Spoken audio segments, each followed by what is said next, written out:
Master Hyderabad నుంచి బయలుదేరి వచ్చి తాగుతూ వచ్చి కడాని యాక్సిడెంట్ చనిపోతే త్రాగుట రుచిగానుండగను దాని వైపు చూడదు పిమ్మట అది సర్పమై కరచును కట్లపాము వలె కాటువేయును కనులకు కనబడును అంటూ త్రాగుబోతుదనం గురించి, లేకపోతే తాగుతూ వచ్చి కడాని యాక్సిడెంట్ చనిపోతే ప్రభుత్వం చంపేసిందని పెడతారు. ఒక పాస్టర్ హైదరాబాద్ నుంచి బయలుదేరి వచ్చి తాగుతూ వచ్చి కడాని యాక్సిడెంట్ చనిపోతే ప్రభుత్వం చంపేసిందని పెడతారు. పోలీసులు చంపేశారని పెడతారు.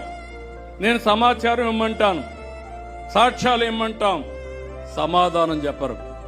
వెనకుండే రాజకీయాలు చేస్తారు. ఇలాంటి నీతి మాలిన రాజకీయాలు చేస్తే రాజకీయ ముసుగు తీసి నేరస్తులను నేరస్తులుగానే ట్రీట్ చేస్తామని మరొకసారి మీ అందరికి విజ్ఞప్తి చేస్తున్నా. చూడండి, ద్రాక్షరసముతో ప్రొద్దుపుచ్చే వారికే కదా, కలిసిన ద్రాక్షారసము రుచి చూడజేరి వారికే కదా అని ప్రశ్న 29లో ఉంటుంది.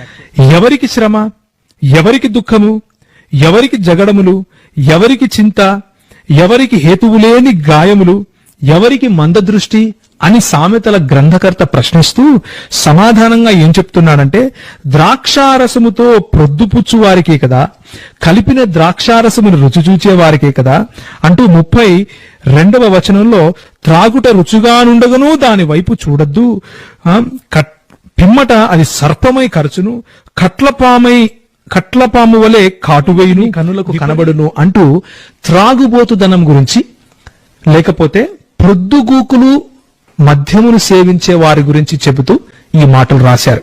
20వ అధ్యాయము 1వ వచనంలో కూడా దాని వశులై ఉండే వారి గురించి అన్నట్లుగా మనం స్పష్టంగా చూస్తాం. దాని వశమైన వారందరూ జ్ఞానము లేని వారు అంటూ బైబిల్ చాలా స్పష్టంగా ద్రాక్షారసము వశులై ఉండేవాళ్ళు అంటే హేయమైన వాళ్ళుగా స్పష్టంగా చెబుతా ఉంది.